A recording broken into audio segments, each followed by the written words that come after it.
Yeah, I'm not super happy. I can actually hear this little clicking where it's kind of releasing the dry ink. You don't press too hard. You can end up with this all over yourself. All right, now we're good. Now we're in business.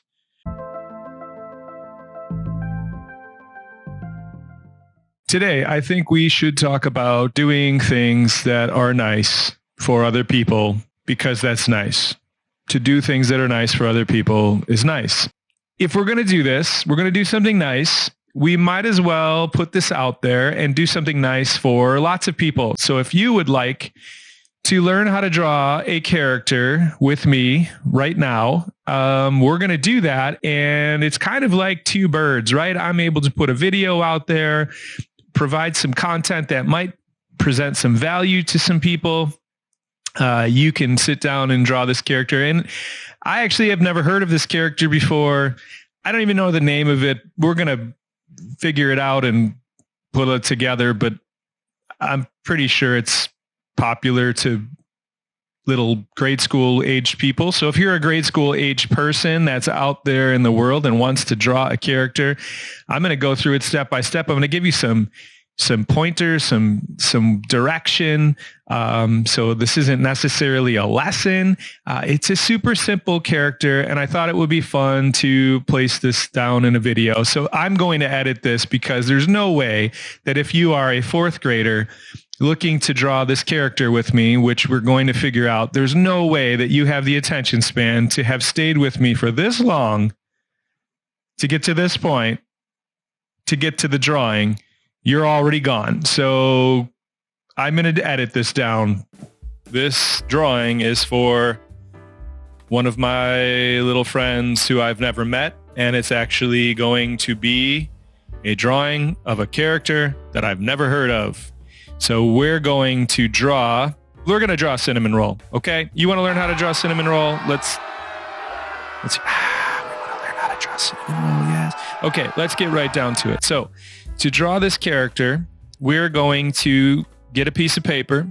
We're going to get a pencil. We're going to draw it starting with a color that you can barely see or you can't see or you're not going to be able to see when we're finished. So our character, our friend Cinnamoroll, is made up of, lucky for us, some shapes that all of us can draw. So we can draw eggs in circles pretty easily, I would say. Now, this character has some big, gigantic ears. So one of the things that we make a lot of times we make mistakes when we're kind of beginning what we're trying to do is we don't first decide how big we're going to make the drawing. So I'm actually going to make a decision here to turn this drawing horizontal because our friend Cinnamoroll from Hello Kitty is quite a bit wider than they are tall. If I'm measuring this character, I would say that Cinnamoroll is twice as wide as they are tall. What does that mean? So we're going to put a little line at the top. We're going to put a little line at the bottom. That is going to be the size, the height of our friend. And we're going to put a line straight down the middle. Now, again, you could see my hand moving, but you can't see any lines happening because that was on purpose. Definitely on purpose, because I don't want to see this shape that I just did. What is this? It looks like the letter I, okay? But it's showing us where the top of this character's head is going to be and where the bottom of the feet-ish is going to be. I say ish because as long as it's within that, generally it doesn't have to be measured. And then what did we say? We said he's about twice as wide as he is tall. So if we take this guy and we go like this, and he's this big, his ears are going to go all the way out to the side of the paper. Holy cow. So we're all the way out here. We're going to shorten just a little bit. So we're going to put a little line right there that we don't want to see later. And then we're going to use the same measurement. We're going to go out here. We're going to draw another line out here toward the end of the paper. So we're really going to fill this whole paper with our friend, this little character. Okay. Now we know where the right side is. We know where the left side is. We know where the top is. We know where the bottom is. Looking good. Okay, so we want the head to be a little bit bigger. I just measured like the top of the head and the legs. We'd say halfway is like right here. This is halfway between the top and the bottom of the drawing. We're going to move this down here And our character's chin is going to come down here. The top of Cinnamoroll's head, the bottom of Cinnamoroll's feet, the bottom of Cinnamoroll's chin. And then we're going to say, well, how big is the head? I'm just going to make a big oval. Okay, so what it looks like to me is that the top of the head is a little bit more narrow, and then it kind of comes down, and the character has some chubby cheeks. So we got these cute chubby cheeks. And what shape would this be? Is this a circle? Kind of. Now notice what I'm doing here. I'm not drawing this like like I'm writing a letter to my friend. I'm drawing a picture for my friend. So I want to use my whole arm. I want to use my whole wrist. And because I'm moving my arm in this sort of a motion, see my whole arm from my shoulder is moving in this sort of a motion, I can make a pretty perfect circle without having to trace a cup or something, right? Or an egg.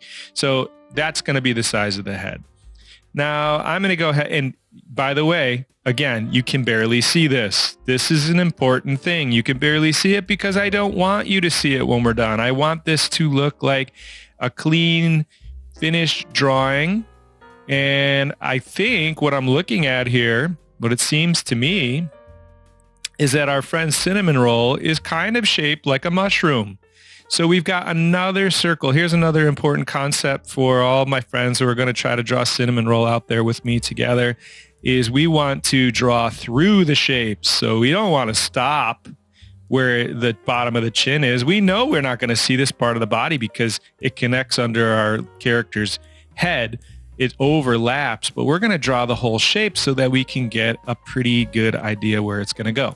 Now, the next two shapes are going to be also overlapping circles. So these are she or it or the bunny or just Cinnamoroll again, has these little overlapping things on the bottom here that are going to go right into the body. So far we have drawn one circle, 2 circle, 3 circle, 4 circle, and we're letting this be as messy as we want to.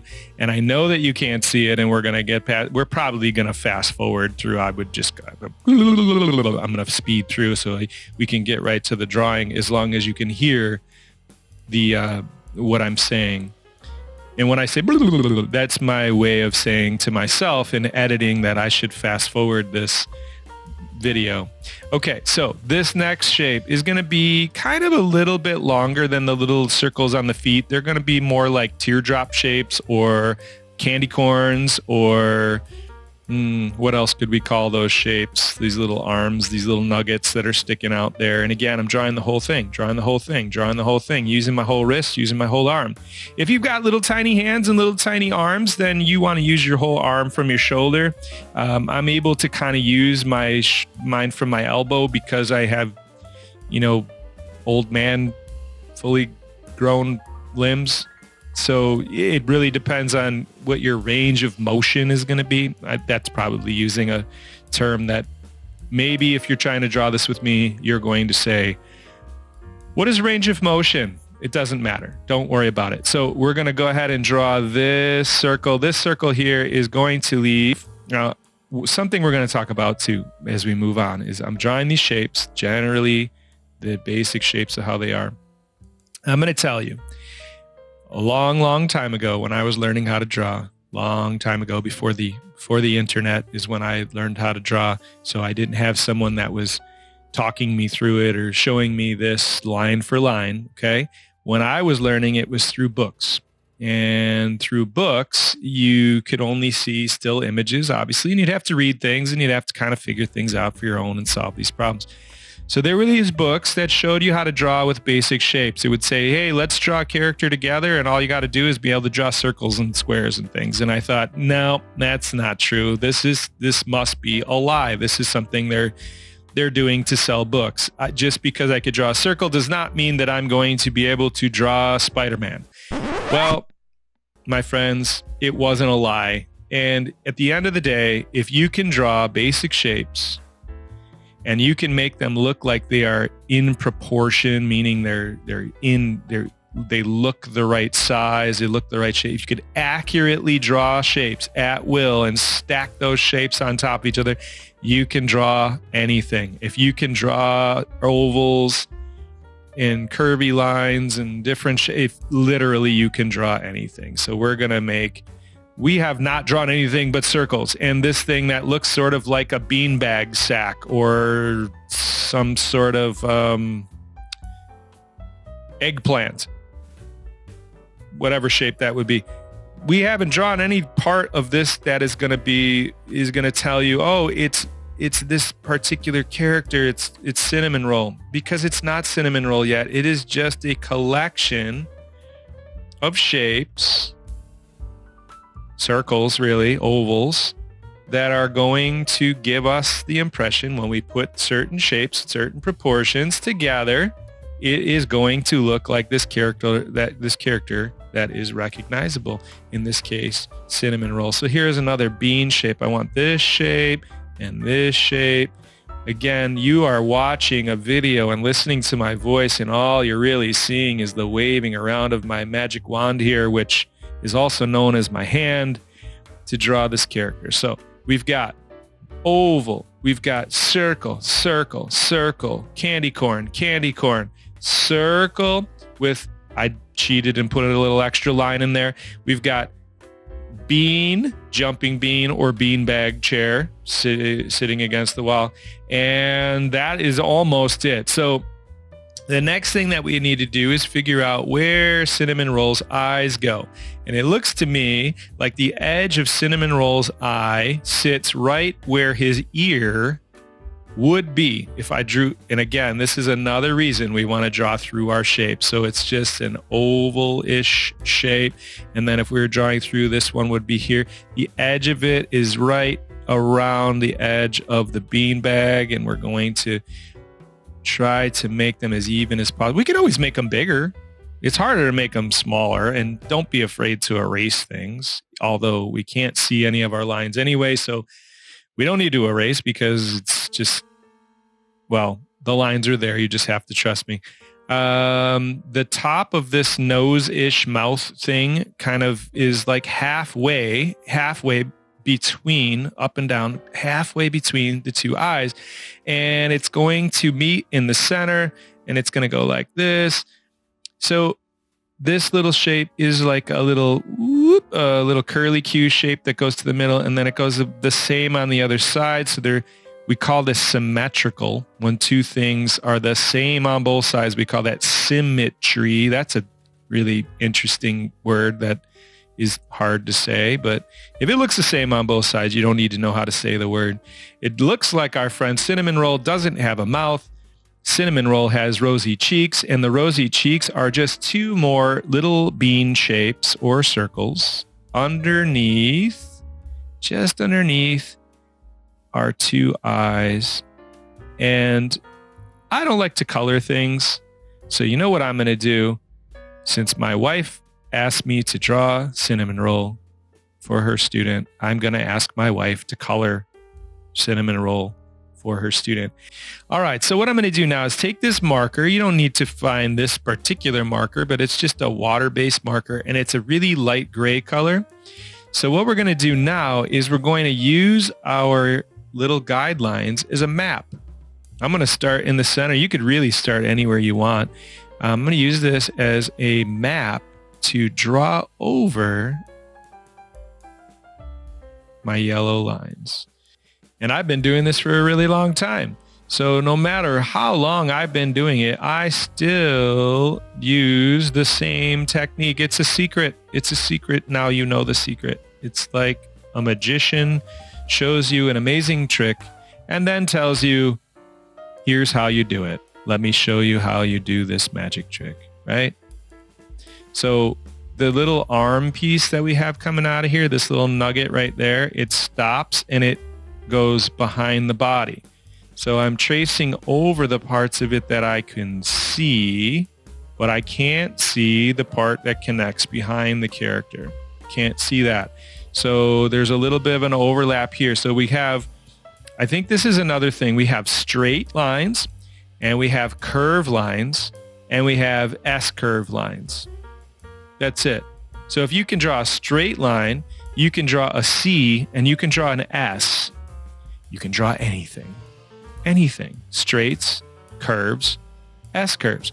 All right, so what do we have here? We have a C shape that's kind of a little bit more open than a C, so we can't be too literal, right? But it really is just a C shape right there.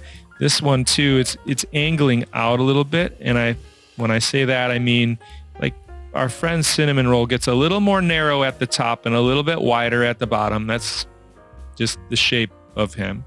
Okay, so if this was to continue, it would do that, right? But I'm not going to continue through there. I'm just going to go bloop with one more like U shape, which is just a C turned on its side, right?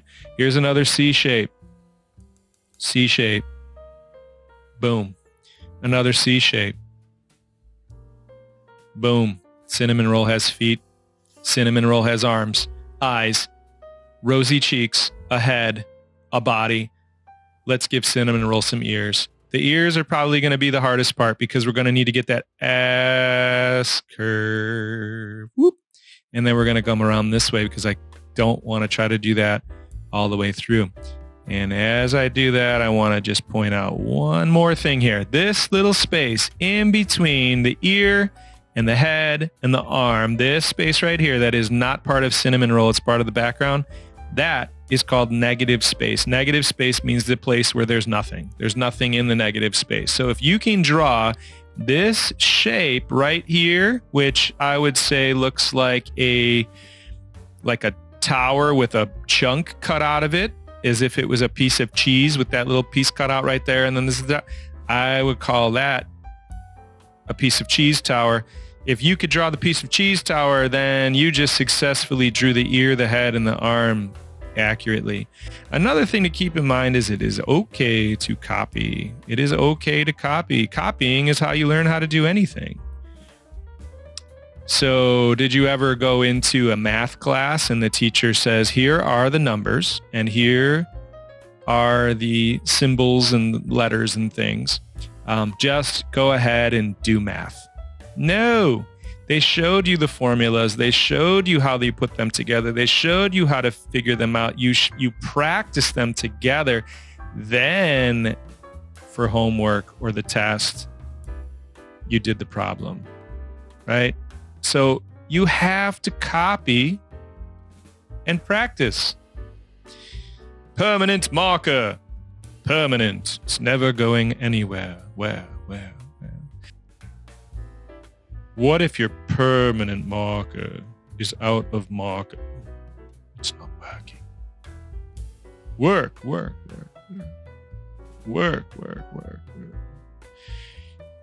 I was trying to will it into existence. No luck. Let's try this. The multiliner. Really expensive marker. Overpriced marker. These little thingies seem to curve in a little bit more. I'm going to give them a little bit more of this curvy shape. There we go. You don't have to make the sounds. That comes later. That's the next lesson. Sound effects.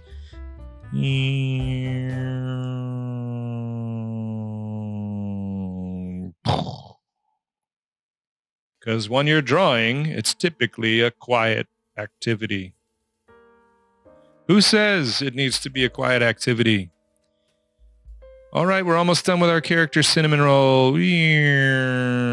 Now this part of it, what I'm doing with these lines, your lines might look a little bit shakier, but really all I'm doing is following my own guidelines, right? I'm following my own guidelines.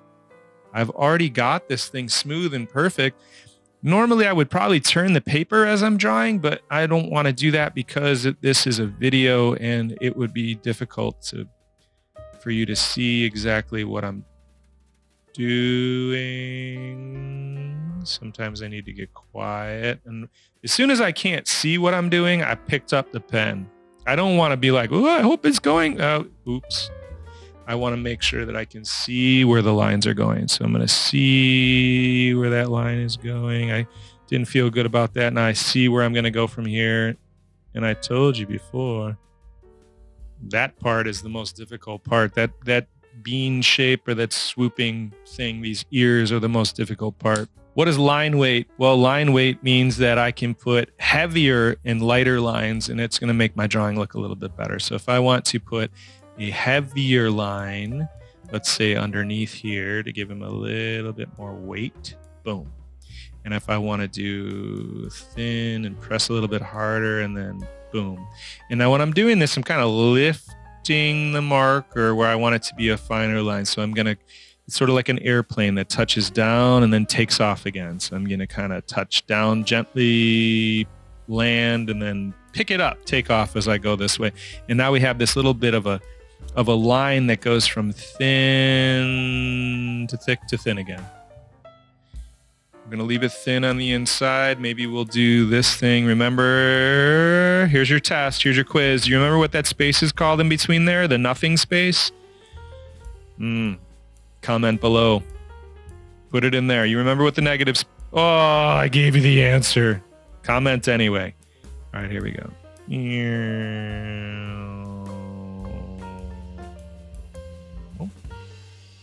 And...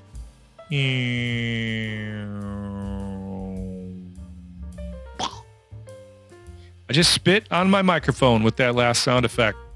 A little shadow for his body right there.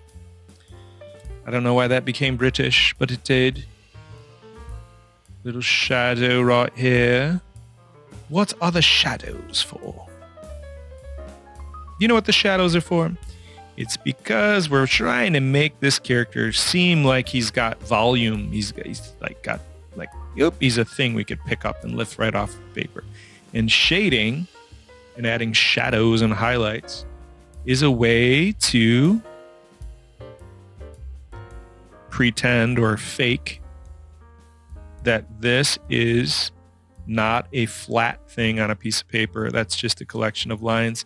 It has volume. It's 3-dimensional and not 2-dimensional. There we go. We're only going to need to put some pink, blue, and then it's done. We have a drawing of Cinnamoroll. All right. I hope you like that. I'll see you next time. Bye. Thanks for watching. There's a little button that they put on the laptop or something, and then they say click it, and then you can never even miss a video. That's if you subscribe.